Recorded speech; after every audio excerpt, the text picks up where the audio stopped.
Kota Makassar, dekat sekali. Masya Allah. Dan itu tayangnya setiap hari Selasa pukul 10. Nah, jadi Fatwa TV punya tayangan live interaktif yang pagi pukul 10 dua-duanya di waktu Indonesia Barat ya, pukul 10, yaitu hari Selasa pukul 10 pagi, yaitu Ustadz Dr. Iqbal Gunawan, ya, temanya akidah ya, menjaga iman. Kemudian yang kedua yaitu hari Kamis jam 10 pagi juga, yaitu kembali ke hadis Nabi bersama Al-Ustadz Dr. Muhammad Haikal Basyarahil. Dan perlu diketahui kalau yang nonton pada hari Lebaran, yaitu kedua Al-Ustadz tersebut, yaitu murid beliau ini nih. Nah, Ustadz yang di samping saya ini nih, ini dia gurunya di sini ternyata. Langsung kita ngobrol gurunya yuk. Assalamualaikum Ustadz. Waalaikumsalam. Apa kabar Ustadz? Sehat? Alhamdulillah. Alhamdulillah. Gimana Ustadz? Ini Ustadz, kami dengar antum habis melancong ke ujung Indonesia Ustadz. Gimana Indonesia Ustadz? Masih indah ya Ustadz? Alhamdulillah, sangat indah. Indah ya. Wah, sangat indah. Masya Allah, ternyata masih ada hidayah di hidup ini dia. Belahan dunia Indonesia yang lain. Bosan juga Ustadz di Jakarta terus. Barakallahu fikum Ustadz. Nah Ustadz, alhamdulillah kami bersyukur kepada Allah. Kemudian berterima kasih kepada antum yang sudah merelakan waktunya di tengah macet-macet menuju ke Fatwa TV yang di Jakarta Pusat. Dekat Istana Negara ini, biangnya macet. Terus Ustadz, mau dong kita dikasih nasihat yang pertama Ustadz. Bagaimana sikap seorang guru dan nasihat kepada guru Ustaz, agar bisa muridnya itu perlu nggak sih guru mendoakan murid agar muridnya berhasil gitu? Bukannya yang ditekankan murid doakan ke gurunya ya Ustaz ya? Bagaimana Ustaz rasanya supaya bisa wanti-wanti kepada para guru-guru yang menyaksikan itu agar muridnya punya kontribusi jariah gitu Ustaz untuk di akhirat sang guru tersebut. Barakallahu fikum Ustaz. Ya, bismillah. Alhamdulillah ala ihsanih wa syukru ala taufiqihi wa amtinani. Salatu wassalamu ala Rasulillah wa ala alihi wa sahbihi wa ba'd. Kalau kita bicara tentang pendidikan, pasti kita tidak akan terlepas dari yang namanya guru. Kemudian yang kedua adalah materi. Yang ketiga adalah murid. Yang keempat adalah keteladanan, ya, sikap, perilaku. Jadi dengan demikian guru ini bukan hanya sekedar menyampaikan materi kepada muridnya, transfer ya. Bukan sekedar mentransfer ilmu kepada muridnya. Tapi ada yang lebih penting dari itu semua, yaitu apa? Ada yang lebih penting juga dari itu, yaitu al-amal, mendampingi. Karena semua ini adalah satu kesatuan, yaitu ilmu dan amal. Guru menyampaikan materi, lalu dia mendampingi muridnya untuk mengamalkan itu. Nah, ini satu problem di zaman era pendidikan sekarang. Guru masuk kelas, menyampaikan materi, kemudian setelah itu jam pelajaran selesai, dia meninggalkan kelas dan masuk ke ruangan-ruangan khusus.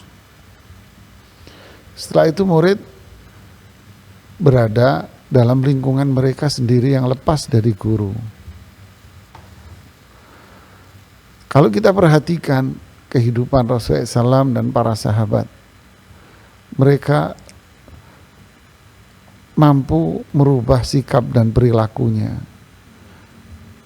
karena mereka senantiasa bersama dengan Rasulullah SAW.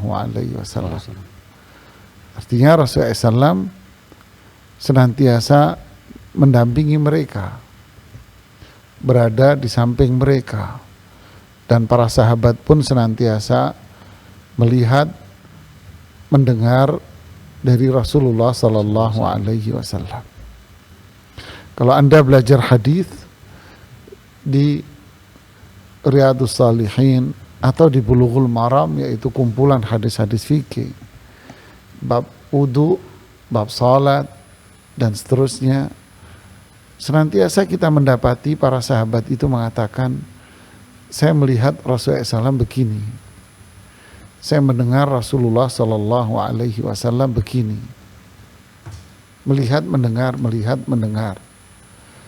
Begitulah Rasulullah SAW mendampingi mereka, dan para sahabat pun senantiasa bersama dengan Rasulullah SAW.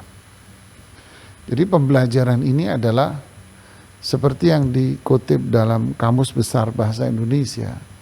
Pendidikan ini adalah merubah sikap dan perilaku peserta didik. Jadi kalau hanya sekedar ngajar, mungkin banyak orang yang bisa. Yang jarang orang bisa itu adalah mendampingi,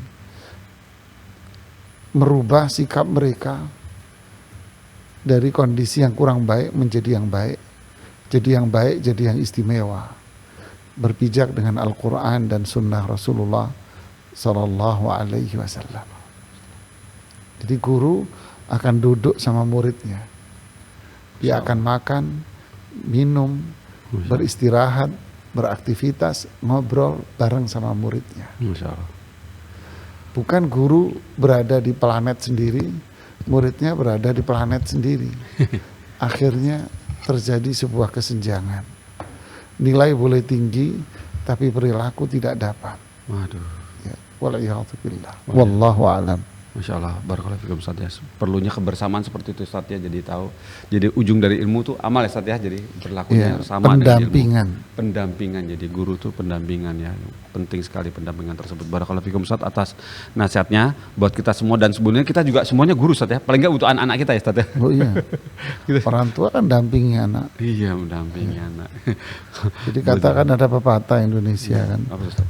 Kalau gurunya kencing berdiri, Nah, muridnya jangan diterusin Ustaz. muridnya ngencingin guru. Bukan gitu Ustaz. Murid kencing berlari Ustaz. Enggak, lebih parah. Mesti lebih parah. Oh gitu ya sekarang ya. Iya, kalau guru cuman bisa ngajar, Heeh. tapi tidak bisa beribadah dan berakhlak, maka muridnya pun akan lebih parah dari itu. Lebih parah ya Ustaz ya. Iya. Iya, sekarang guru juga banyak disepelekan Ustaz, karena Para ulama- guru sama Google, putaran Google sekarang Ustaz. Benar. Para ulama kan bilang, al ilmu idza a'taitahu kulla yu'tika nisfa. Sebaru.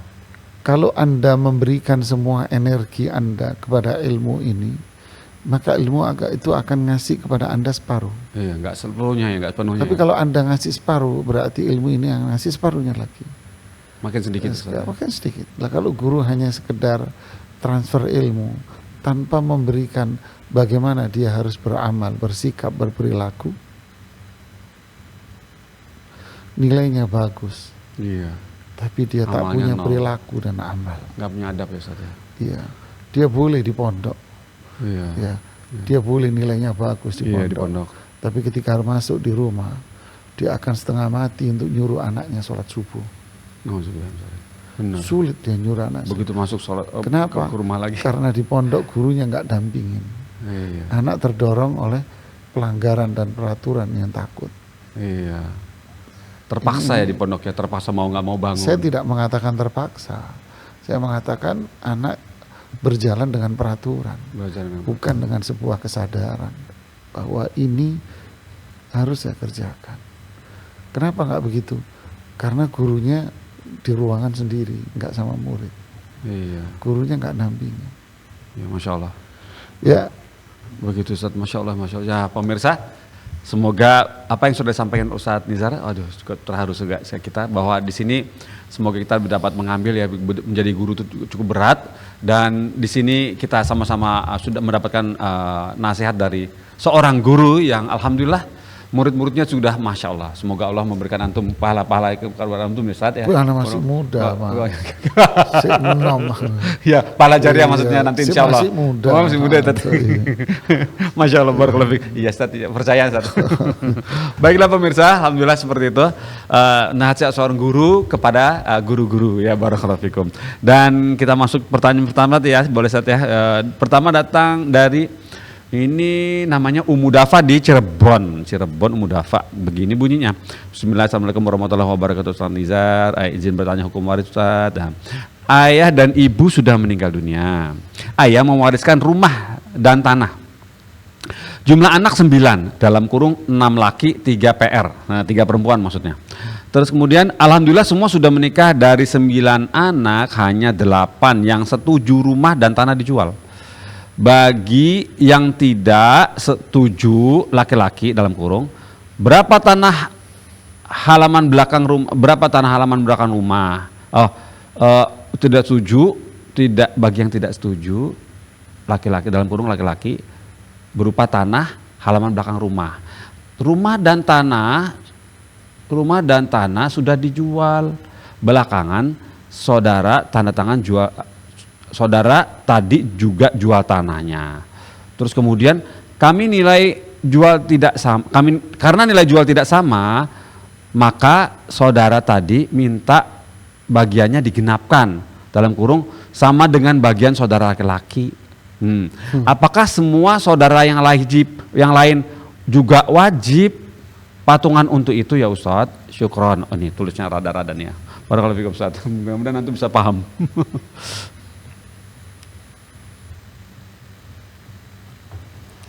Ya, bismillah, alhamdulillah, salatu wassalamu ala rasulillahi wa ba'd. Kalau saya fahami dari pertanyaan ibu yang di Cirebon ini ya, ada 2 perkara yang ditanyakan. Pertama, tidak setuju sebagian ahli waris ya. Jadi tidak setuju sebagian ya. Pertanyaan kedua adalah bagian perempuan minta disamakan dengan laki-laki. Ahli warisnya ada 6 laki dan 3 perempuan. Menjawab pertanyaan yang pertama, para jamaah sekalian, ya, masalah waris ini, ahli waris ini harus sadar, harus paham bahwa warisan ini bukan milik 1-2 orang, ya, tapi warisan ini milik semuanya. Kalau di dalam warisan ini ada 9 umpamanya, ya, ada 9, ini ya, ada 9. Berarti warisan ini milik siapa? Milik semuanya. Artinya setiap orang dari 9 orang ini dia berhak mendapatkan warisannya. Dia berhak dapat warisan. Jadi jika ada salah satu yang menghalangi dengan mengatakan saya nggak setuju untuk dijual, urusan Anda apa? Gitu ya. Ini mohon maaf ya. Apa kaitan Anda untuk melarang gitu ya? Nah ini kan barang yang bukan milik Anda sendiri gitu loh. Kalau ini milik Anda sendiri, saya nggak mau dijual, ya silahkan. Atau ya Anda ini join usaha, ya kan, syirkah dengan akad musyarakah, ya kan, akad musyarakah. Maka salah satu dari ini bilang saya mau jual saham saya. Yang satu bilang saya nggak setuju, boleh, itu bisa diterima karena ini adalah akad musyarakah, bagian dari akad kerjasama jual beli, ya kan? Tapi ini waris, waris itu harta ini milik ahli waris semua. Artinya setiap orang dari para ahli waris ini dia berhak untuk mengambil haknya. Ada 9-9-nya berhak untuk mengambil haknya. Lalu tiba-tiba salah satu dari mereka menolak untuk menjual. Saya nggak setuju dijual. Coba pikirin, logis tidak? Ya nggak logis, masa Anda menghalangi haknya orang? Anda menghalangi haknya orang. Ini bukan jual beli syirka. Bukan, kalau syirka nggak boleh dia menjual sepihak. Tapi harus kesepakatan. Tapi kalau warisan, setiap orang berhak untuk mengambil haknya. Jadi kalau saya nggak setuju dijual, ya urusan Anda apa? Jadi gimana Ustaz kesimpulannya? Kesimpulannya dia tidak berhak untuk melarang. Ya. Kalau mereka menginginkan haknya, saya mau mengambil hak saya pengen dijual warisan ini, ya udah silahkan. Yang Anda nggak setuju nggak boleh melarang. Seolah-olah Anda ini ingin menghalangi haknya orang. Sama aja umpama saya mengatakan Mas Pongki ini ingin mengambil haknya. Ya, Mas Pongki mau ngambil haknya. Ngambil gaji dari pekerjaannya. Saya mengatakan nggak boleh, jangan dikasih. Saya nggak setuju. Urusan apa saya? Loh Ustaz kan beda, dia kan orang lain. Dan ini bukan warisan. Ya akhi, ini berkaitan masalah hak kepemilikan. Warisan itu milik dia, haknya dia, hak setiap orang. Sehingga orang lain, saudara yang lain gak boleh menghalangi dengan mengatakan saya tidak setuju. Gak boleh. Anda mencegah hak orang lain, berarti apa ini namanya? Zulm. Ini kezaliman. Ada baghi. Ini kezaliman namanya. Ya, dosa Anda menghalangi hak orang lain. Kalau Anda tidak mau aset ini dijual ke orang lain, ya beli aja. Anda yang beli. Nanti hasil penjualannya itu dibagi ke ahli waris, termasuk Anda dapat lagi. Gitu. Yang kedua, bagian perempuan sama dengan laki-laki. Yang perempuan minta disamakan dengan laki-laki. Ibu, ini Allah yang nentuin. Di dalam Al-Quran, lidzakari mithlu hadzil unthayain. Satu anak laki setara dengan dua perempuan. Ini Allah yang menentukan. Zat yang ngasih Anda rezeki, zat yang menciptakan Anda, zat yang punya langit dan bumi. Saya ambil contoh. Anda kerja di perusahaan. Kemudian pemilik perusahaan mengatakan gaji Anda 4 juta. Kemudian pemilik perusahaan mengatakan gaji yang ini 6 juta. Anda protes sama dia, Pak saya nggak bisa Pak. Saya harus minta disamain gaji saya sama dia. Anda dipecat hari itu juga. Gitu loh. Ini manusia dengan manusia. Ya. Gimana? Contoh yang lain banyak. Si Fulan ngasih uang kepada A 5.000. Terus ngasih Fulan kepada si B 10.000.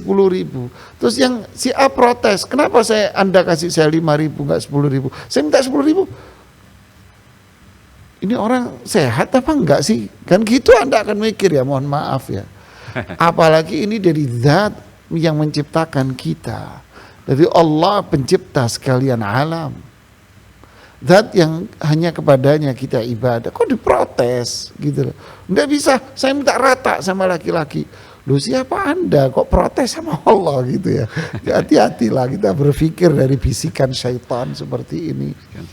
Ya al-muslim, muslim itu apa? Muslimah itu apa? Ai istislam, menerima, berserah diri kepada Allah, menerima hukum Allah, mengamalkan hukum Allah. Ya. Wala yajidu fi anfusihim wala yajiduna fi sudurihim harajan mimma qadait. Mereka tidak akan keberatan dari hukum yang ditetapkan oleh Allah. Inilah orang Islam, orang beriman. Ya, wallahu a'lam. Masya Allah, barakallahu. Itu intinya Ustaz ya.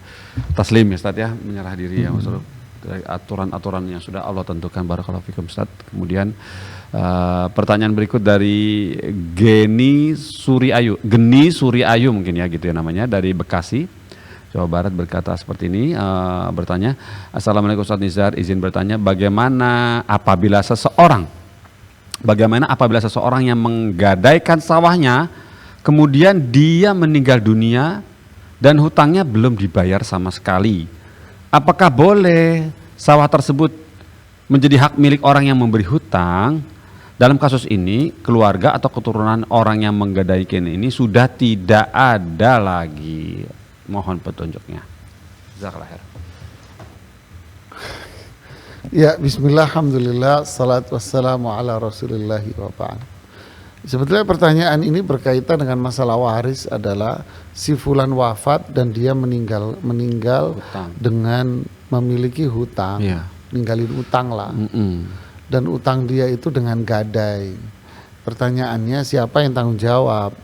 Yang tanggung jawab ya keluarganya, ahli warisnya lah. Ini sekali lagi jangan kita kena bisikan setan jamaah. Giliran utang hendak berlepas diri, giliran ada duit semuanya muncul.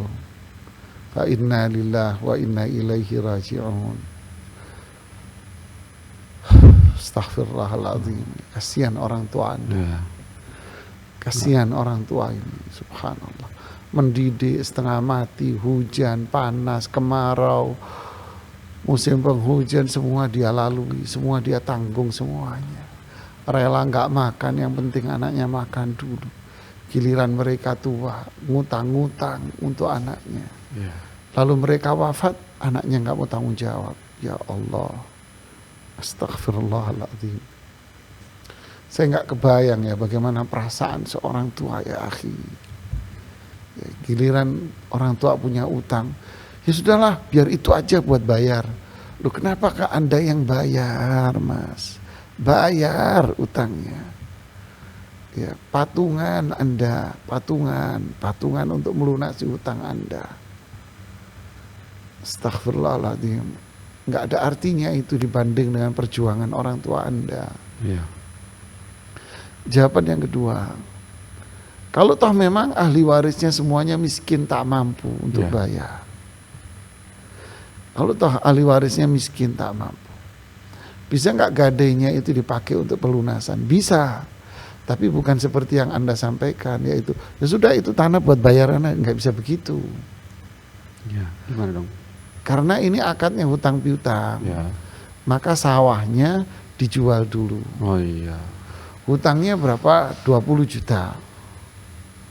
Umpamanya, dijual sawahnya, berapa laku sawahnya? Oh, sawahnya laku 50 juta, umpamanya. Ya udah, dijual laku 50 juta. Oke, yang 20 juta buat bayar utang, yang 30 juta dikembalikan kepada ahli waris. Bukan ini sawahnya digadai. Ya udah itu aja buat bayar, terus sawahnya diambil semua oleh yang punya uang. Hadza riba. Ini ribanya jahiliyah ya ini. Oh gitu ya. Solusinya adalah Anda jual sawahnya, kemudian uangnya buat bayarin utang. Kalau ada kelebihan dikembalikan kepada yang punya. Nah, inilah syariat Islam. Yang punya uang nggak dirugikan, yang punya sawah juga nggak dirugikan. La tadzlimuna wa la tudzlamun. Bahasa Al-Quran di Al-Baqarah, kalian nggak mendolimi orang dan nggak didolimi. Semua indah dengan aturan dan hukum Allah. Wallahu a'lam. Ya, barakallahu fikum Ustaz. Boleh tanya sedikit Ustaz. Yang menjual itu yang pemegang, biasa kan sertifikat yang dijadikan dipegang oleh si yang punya uang ya Ustaz ya. Itu nanti yang menjual si keluarga yang punya sawah atau yang punya yang pegang sertifikat gadai itu? Boleh yang menjual siapa saja. Oh gitu. Yang penting dia dijual dengan harga yang normal pasar. Iya. Bukan mentang-mentang dia berkepentingan untuk mengembalikan uang, dijual seenaknya. Atau misalnya kalau dia pakai margin gimana Ustaz? Misalnya ini pasaran sekian ya, misalnya 400 juta, terus saya jual 600, 200 buat saya dulu ya, nanti 100. Ya riba. Oh. Kan dia yang punya uang, dia yang punya utang. Oh iya, dia nggak boleh ngambil manfaat. Nggak boleh dia ngambil manfaat. Oh iya. Iya kan? Dia nggak boleh mengambil manfaat dari situ. Nah dia jual, tidak boleh dia jual terlalu murah karena dia berkepentingan ngambil duit yang penting cepat. Nggak boleh, dirugikan yang punya tanah. Iya. Terus gimana? Jual dengan harga pasaran. Ya kurang lebih boleh. Ya, harga pasar berapa, setelah itu dia ngambil haknya dia, sisanya dikembalikan kepada yang punya. Iya. Indah Islam, Masya Allah. Sebegitu simpelnya seharusnya ya. Ya. Barakallahu fikum Ustaz, Masya Allah seperti itu ya cara-caranya. Jadi si yang pemegang uang tersebut tidak boleh mengambil keuntungan, kan itu riba ya Ustaz ya. Iya. Ya, mengambil keuntungan dari barang gadai. Barakallahu fikum Ustaz. Kemudian pertanyaan berikut datang dari Indra Susandi di Samarinda, Kalimantan Timur. Assalamualaikum Ustadz Nizar Afwan, izin bertanya Ustadz, saya bertiga bersaudara, 2 kakak saya perempuan dan saya sendiri laki-laki. Ibu kami meninggal 6 tahun lalu, dan dari cerita seseorang tetangga, ibu dulu pernah berkata kalau tanah yang ibu miliki dibagi pada 3 anaknya sama rata. Nah, yang sulung paling depan dan sisanya untuk anak kedua dan ketiga. Saya sudah menganjurkan agar pembagian waris mengikuti syariat saja. Nah, tapi kakak sulung saya keberatan. Dengan berat, akhirnya saya menerima saja. Nah, putusan tersebut, menerima putusan tersebut begitu saja. Bagaimana menurut tanggapan Ustadz ya Ustadz? Ya, bismillah, alhamdulillah, salatu wassalamu ala rasulillahi wa ba'd. Ya akhi, pembagian waris ini Allah yang sudah mengatur dan menentukannya. Seseorang kalau berwasiat, nanti warisannya dibagi rata. Maksudnya apa ini? Allah sudah menentukan laki 2 bagian dari perempuan. Lalu ketika wafat dia bagi rata, boleh nggak? Ya tidak boleh. Ini menentang hukum Allah. Ya ayyuhalladzina amanu la tuqaddimu baina yadayillahi wa rasulih.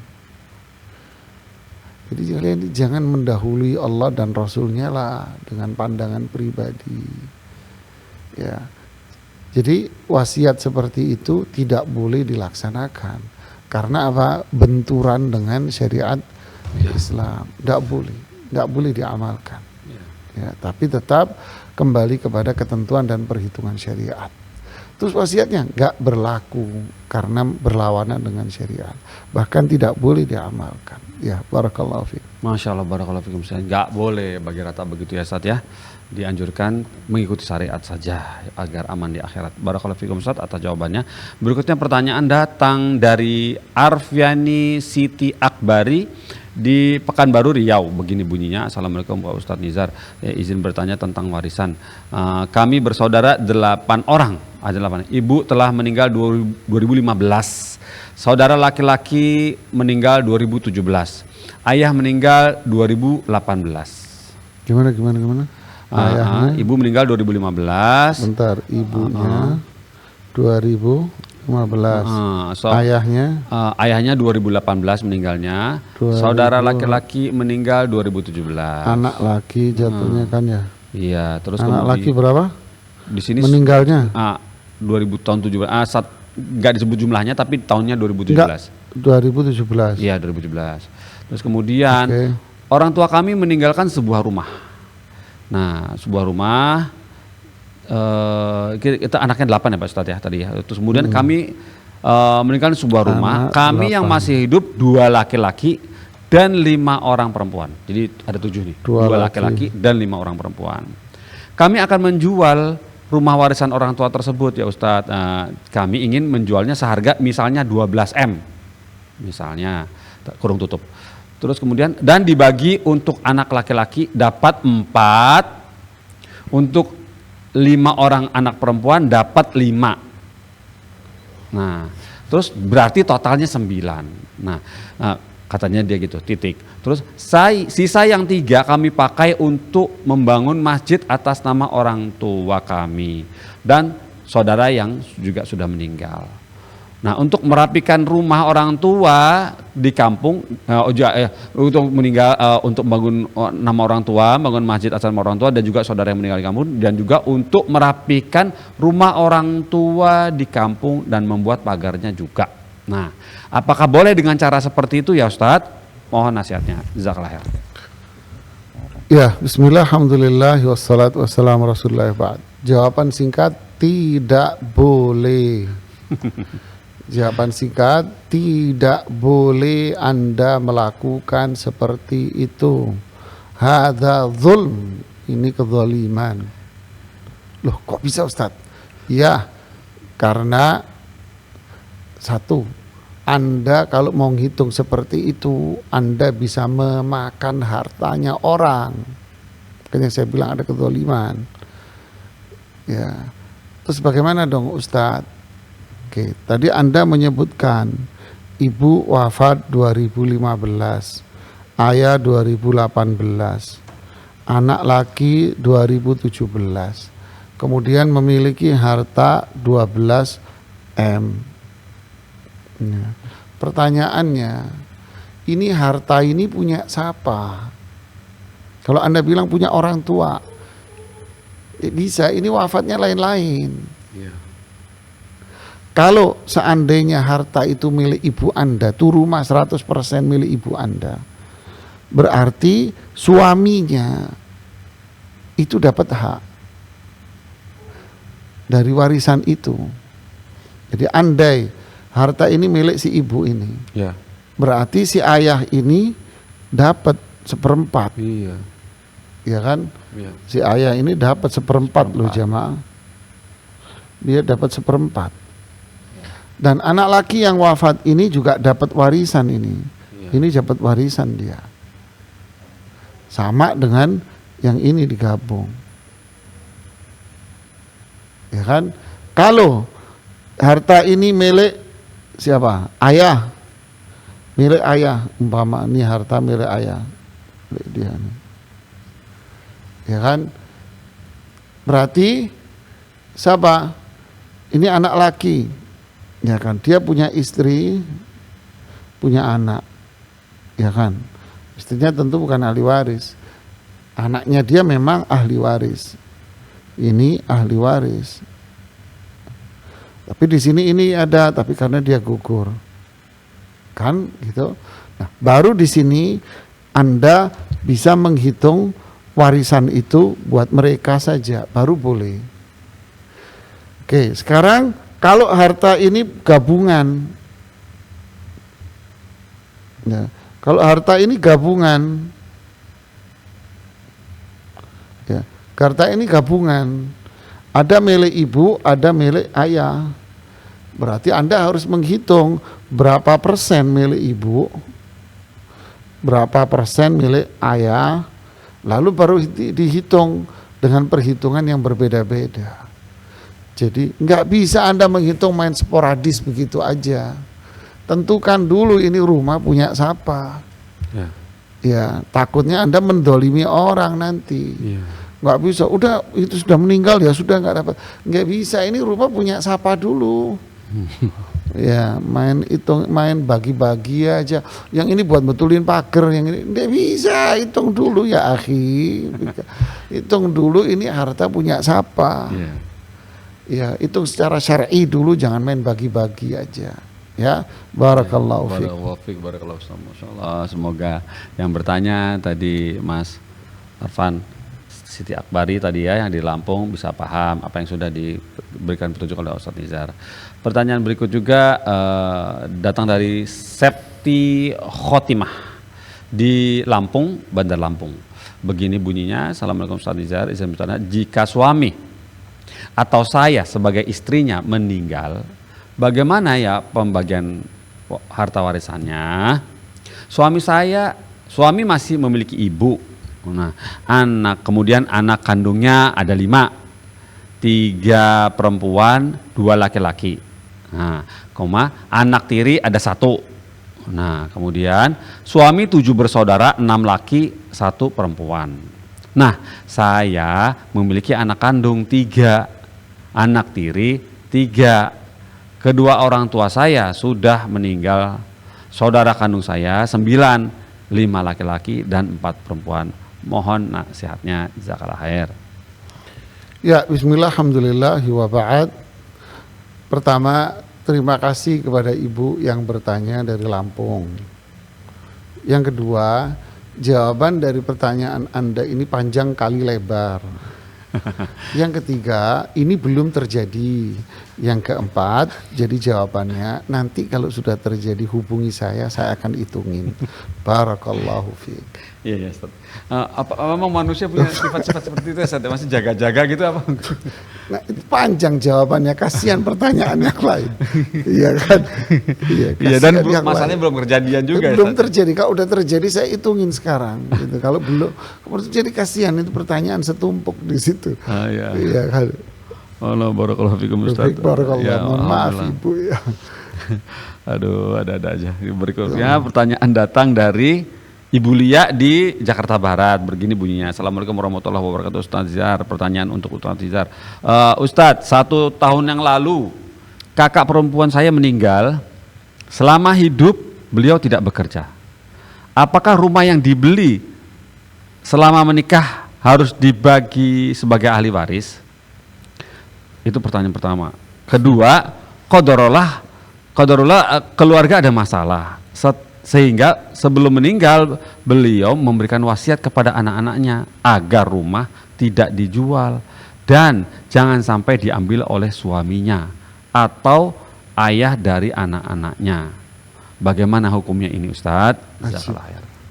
Aneh ini Mas Pongki.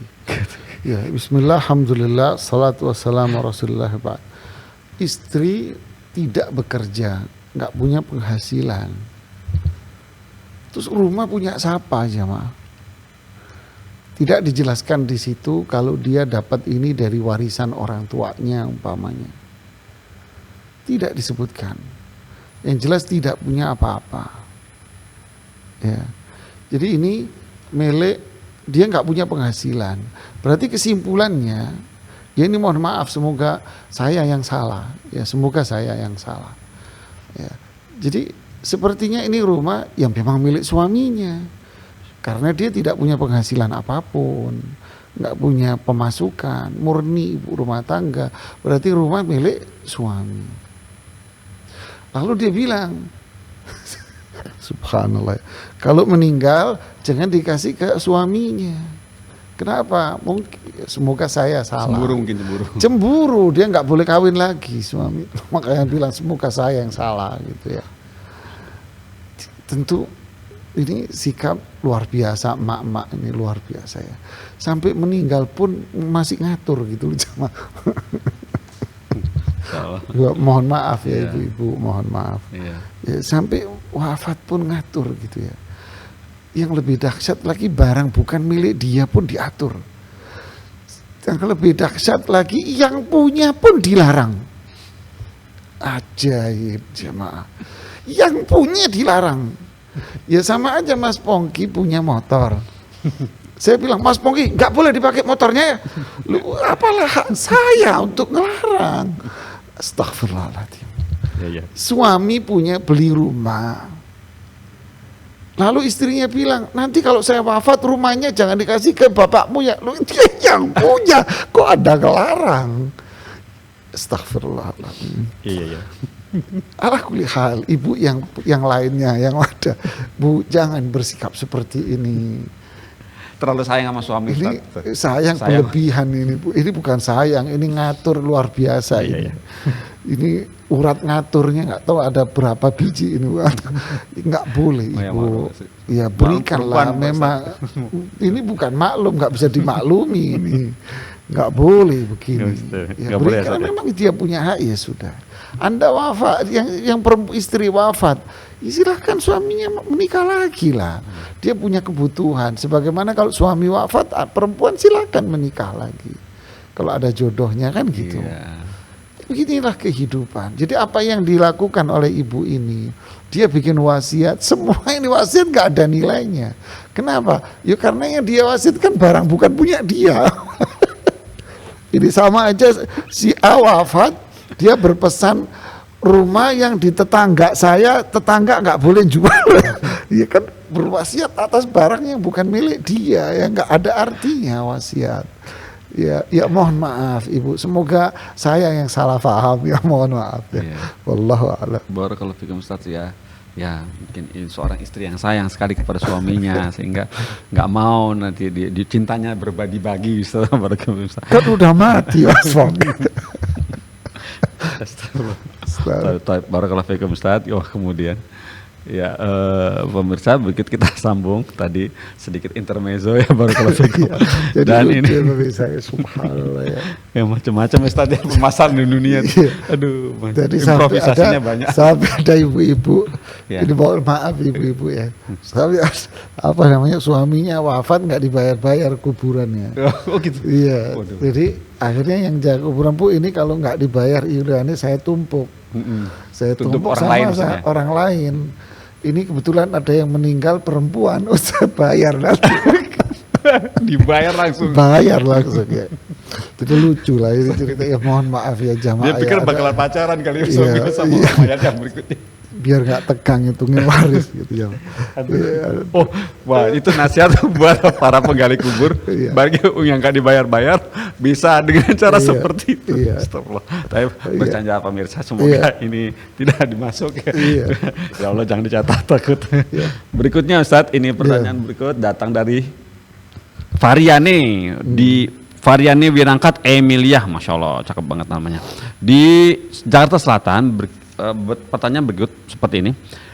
Pertanyaan khusus untuk Ustadz Nizar, Masya Allah. Bismillah, Assalamualaikum Ustadz. Bapak saya rahimahullah meninggalkan warisan berupa tanah di wilayah Depok. Bapak meminta tolong kepada adik laki-lakinya atau pamannya itu untuk menjaga tanah tersebut. Sementara kami tidak, karena kami tidak tinggal di daerah itu, gitu, di wilayah itu. Namun tahun 2021 ketika kami ahli waris datang melihat tanah di Depok itu, sudah dibangun rumah dan lahan yang tersisa disewakan untuk parkiran oleh paman kami. Pertanyaannya Ustadz, apakah kami harus mengganti biaya bangun rumah paman kami tersebut? Syukran, jazakallah khairan. Gitu. Macam-macam Ustadz. Aneh-aneh macam-macam. Menurut dada Ustadz. Astagfirullah. Iya. Jadi bismillah, alhamdulillah, salatu wassalamu ala rasulillahi wa ba'd. Para jamaah sekalian, jadi ada satu hal yang ingin saya sampaikan, sampai lupa saya jamaah. Jadi pertanyaan yang disampaikan ini sebetulnya tidak ada sangkut paut dengan masalah warisan. Ya, tidak ada sangkut paut dengan masalah warisan.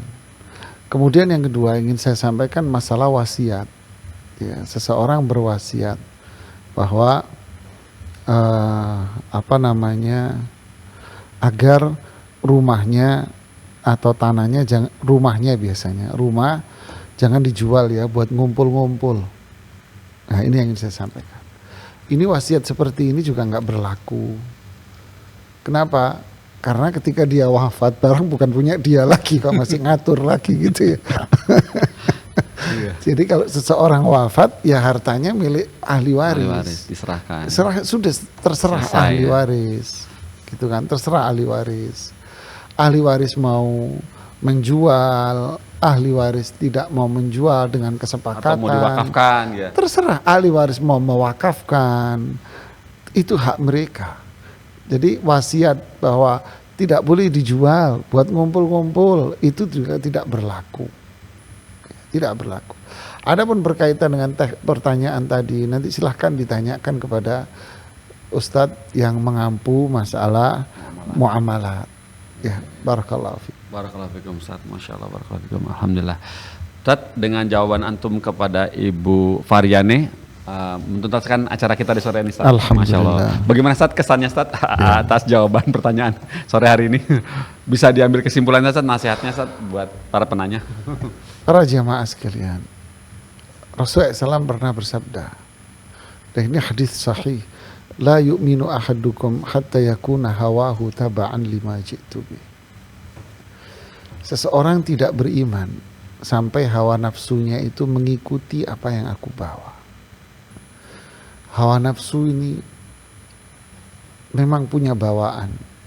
Ada harta, ada lawan jenis, ada anak dan keluarga, bisnis. Ini semua hawa nafsu. Nah, di sini Imam Ibnul Jauzi mengatakan, disinilah setan itu masuk. Memang manusia terlahir Allah ciptakan dengan ini, ya kan? Di sini setan itu masuk, kata Ibnul Jauzi.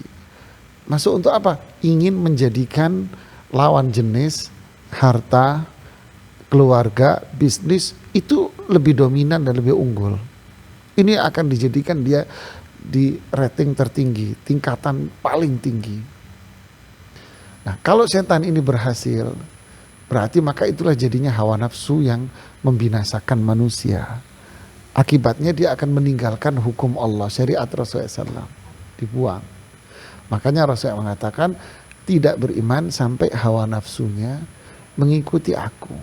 Jadi para ikhwah akhwat, kita ini wajib untuk taat sama Allah. Suami, jalankan hukum Allah. Istri, jalankan hukum Allah Anda. Jangan keluar dari garis Anda sebagai istri, jangan. Kalau Anda keluar dari garis sebagai istri, Anda akan keluar dari hukum Allah. Ya, suami, kerjakanlah semuanya. Ya, semoga kita diteguhkan oleh Allah hati kita untuk tetap di atas Islam yang hak ini. Barakallahu fikum. Boleh acara kami tutup, Ustaz? Fadhal.